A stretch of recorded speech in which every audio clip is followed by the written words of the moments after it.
Hello mga manlang queens! Namiss ko kayo lahat! Ipagpatuloy na natin ang saya kanina sa Magpasiklaman 2020-2023. Nako! Bigati ng mga kasama ko ang Team Queen Madam Magdalene with Vice Ganda Ann Curtis. At ako rin Queen Madam Lucy kasama si Alan May Mendoza. Abangan pa ang 8 remaining queens na malalaman natin kung sino-sino ang kanilang celebrity guest. Abangan nga ang pagkatapos ng Today's with Madam bago mag Today's with Madam. Pero ngayong araw, tumutok mo na sa pinakamasayang talk show tuwing alauna ng hapon. Ito Today's with Madam Season 3 All Out sa saya! Today's with Madam Season 3 All Out sa saya! Sasaya ang lahat ng mga madlang queens dahil magsasama-sama na naman tayo sa isang oras ng puno ng saya at kwentuhan. Dahil mamaya, sa special topic, makakasama natin ang nag-iisang Atasha Mulak sa pag-guest niya sa EAT sa TV5. Abangan yan ang mga pag-uusapan nating topics mamaya yan sa Special Topics.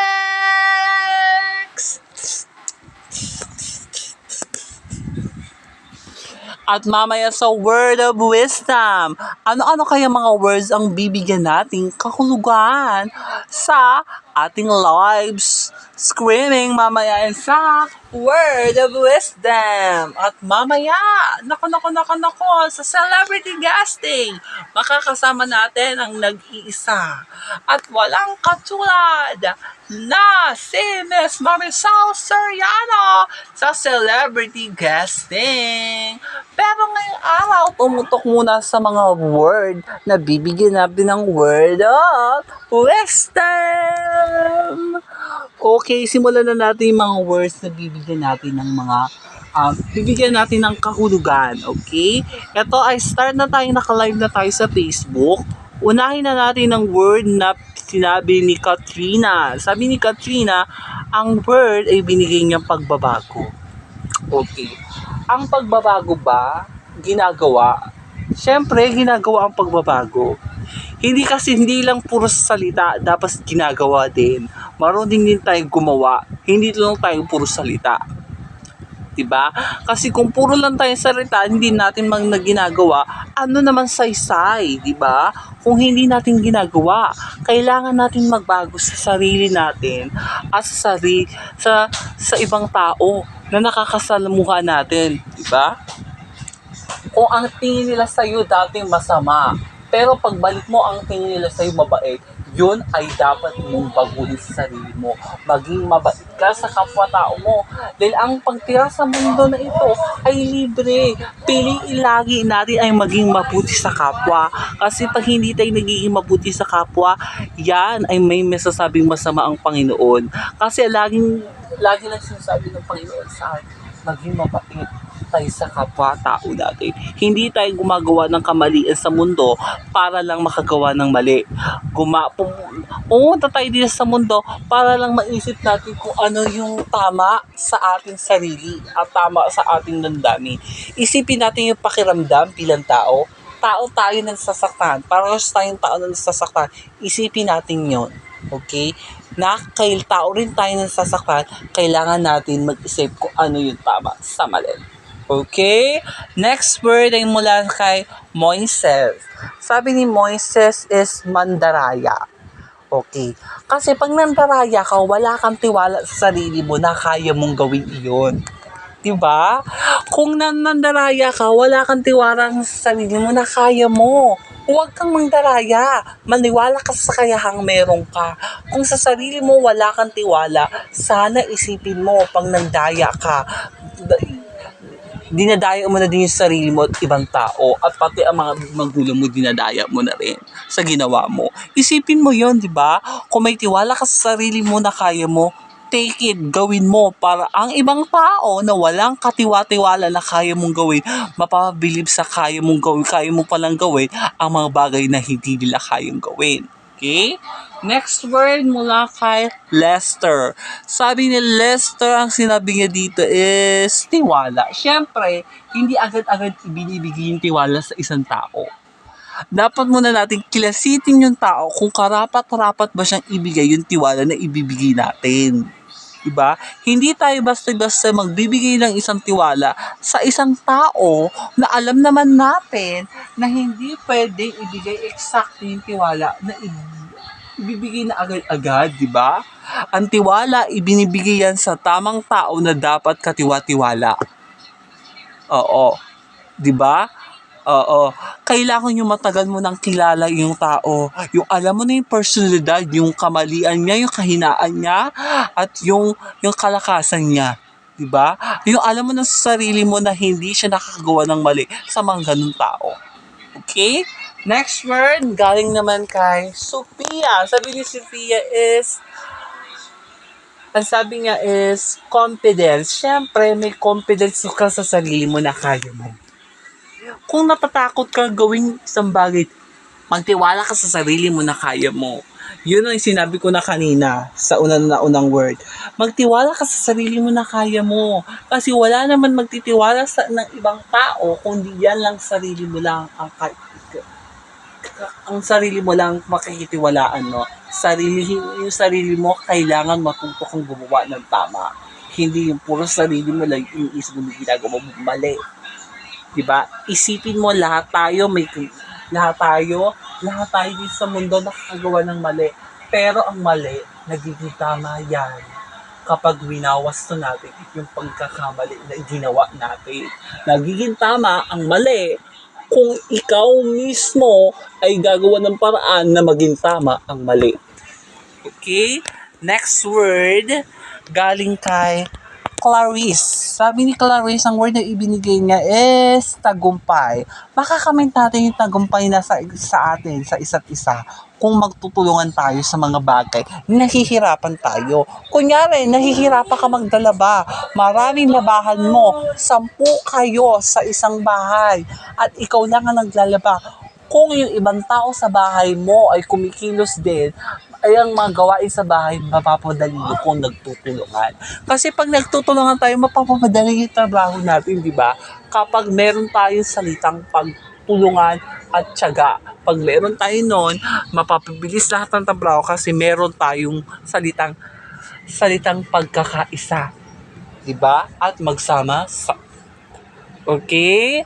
Maraming salamat sa mga nag-tweet ng kanilang mga word of wisdom sa live streaming natin sa Facebook, okay? See you ulit bukas sa another episode ng ating Word of Wisdom. Dahil ang mga word, bibigyan natin ng kahulugan. Dito lang yun sa Word of Wisdom. Huwag kayong aalis. Eto na si Queen, Madam Roxy. Maraming salamat, Queen Madam Lucy. Ngayon, tunghayan naman natin ang mga celebrity na kakamustahin natin kung kamusta sila. Dito lang yan sa Celebrity Guesting. Ang makakasama natin ngayong araw na ito ay si Miss Maricel Soriano. Hello, flowers po. Maraming salamat. Hello sa inyo mga madlong queens. Maraming salamat sa pag-invite niyo sa akin dito na mag-guest sa inyong vlog. Maraming salamat. Okay, Queen Maricel Soriano. Hello po, ma'am. Okay, ano po yung pakiramdam ninyo naging bahagi kayo ng Para-Peras Mong Paraiso? Masaya yung feeling ko kasi nagiging bahagi lang ako sa isang teleserye kung karapat-rapat ako doon sa teleserye na yon. Hinawagan ako ng direktor, nagulat ako. Bakit ako yung pinili sa dami-daming artista sa mundo? Ako pa yung napili. Kasi bagay daw sa akin yung role na ibibigay sa akin. Diba? Nagulat ako, especially, nagulat ako na ako yung pinili. Pero tinanggap ko agad yung trabaho na yon. Kasi miss ko na rin yung umacting sa TV. Miss ko yung may mga taong naiinggit sa akin dahil sa karakter ko. Ngayon maraming taong matutuwa sa karakter ko dito sa Pira-Pirasong Paraiso. Ano ang feeling naman, Miss Maricel? Masarap sa feeling kasi marami pa rin taong nagtitiwala sa akin na kaya ko pang gumawa ng teleserye. Kaya ko pang gumawa ng ganong teleserye kasi maraming taong walang believe, hindi ko na daw kaya maggawa ng teleserye. Sa tingin po nila hindi ko na kayang gumawa ng teleserye pero kayang-kaya ko pa pang umacting. Oo. Hindi, kaya ko pa rin po umacting. Sa mga napapanood niyo sa akin sa mga pelikula dati, nung kabataan ko pa, hanggang ngayon po, kayang-kaya ko pa po umacting. Kasi naniniwala po ko sa sarili ko na kapag may tiwala ka sa sarili mo na kaya mo, gawin mo. Kasi yun ang pinaka-best na dahilan na gagawin mo. Yan. Ano naman yung mga masasabi mo sa mga nakaka-eksena mo? Natutuwa ako, no? Kasi yung nakaka-eksena ko, ang babata pa. Sobrang nabibilib ako sa kanilang talento sa pag-a-acting. Kasi bata pa sila. Tapos yung acting purpose nila, ang ganda, ang galing. Napapahanga nila ako. Lalo na si Diana, si Charlie Edison. Ang galing niya umacting. Ang galing niya umacting. Yung mga person ng ginagawa niya, ang galing. Nakapaka-purpose ng ginagawa niya. Sa sarili niya, nabibilib siya sa ginagawa niya. Nabibilib din ako sa kakayahan na meron siya.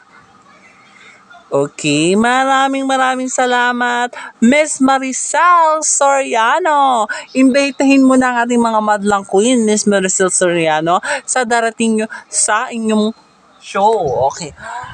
Mapapanood nyo na po ang Pira-Pirasong Paraiso Mondays to Saturdays, 3 p.m. po ng Monday to Friday sa TV5, sa Ka-Family Channel A to Z, at saka po sa lahat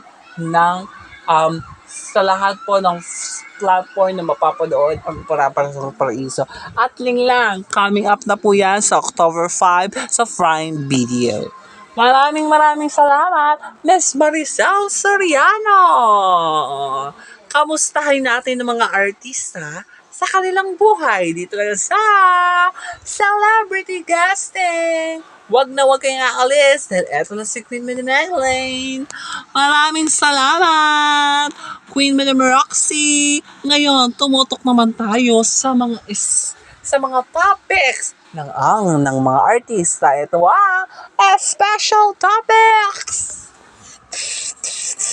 Okay, makakasama natin ngayon sa special topics kasi trending nung Saturday sa EAT sa segment nila na Gimme 5 is nag-guest ang anak ni Aga Mulak na si Atasha Mulak na isa sa kapatid ni Ellen from Hollywood na karakter sa segment nila sa Gimme 5. Ngayon, makakasama natin siya kung ano ang kanyang reaksyon bilang isang Dabber Cats. Heto na si Miss Atasha Mulak. Hello mga madlang queens.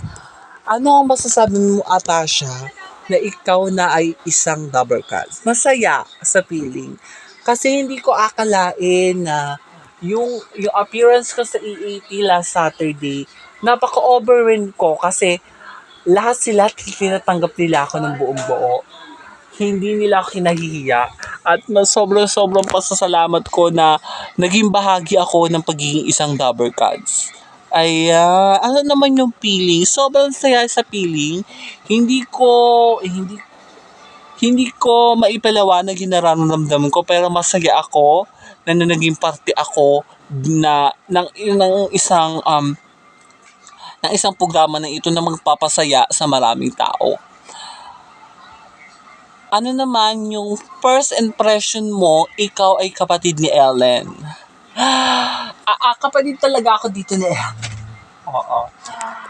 Kapatid yung role ko dito, kapatid ako ni Ellen na si Tosh, pero yung ugali ko dito mabait, maldita. Pero ma-helpful ako dito sa kapatid kong si Ellen. Okay, ano naman yung nakikita mong purpose sa ugali naman ng kapatid mong si Ellen? Mabait si Ellen, oo. Kasi si Ellen, sobrang generous niya sa lahat ng bagay. Pati yung isa ka pong kuya, yung kapatid ko, nagiging smart sila sa ginagawa nila at kakayahan nilang gawin. Kaya nagtitiwala sila na kaya nilang gawin yun. Okay, ano naman yung masasabi mo sa mga dabber girls sa patuloy na nagtitiwala at nagmamahal sa'yo? Maraming salamat po dahil mapapanood nyo na po ako sa EAT. Hindi ko pa po alam kung kailan ako na makakabalik sa EAT pero purpose ko po, babalik po ako at makakasama niyo po ako araw-araw. Ayan! Maraming salamat, Miss Atasha Mula! Maraming salamat! Napag-usapan na natin ang samusan topics ni Atasha Mulak dito rin sa Special Topics! Maraming salamat, Madlang Queens! Tumutok ulit bukas dahil special episode ang ating pagsasaluhan kasama ang nag-iisang President Bongbong Marcos! Makakasama natin sa special topics! As a celebrity guesting, makakasama natin ang isa sa mga host ng It's Showtime, si Mr. Bong Navarro. Makakasama natin siya sa celebrity guesting. As a word of wisdom, meron akong co-host. Abangan kung sino sa magsama-sama ulit tayo sa isang masaya at kuwelang tanghalian dito lang sa Today's It Madam Season 3 All Out Sasaya Today's It Madam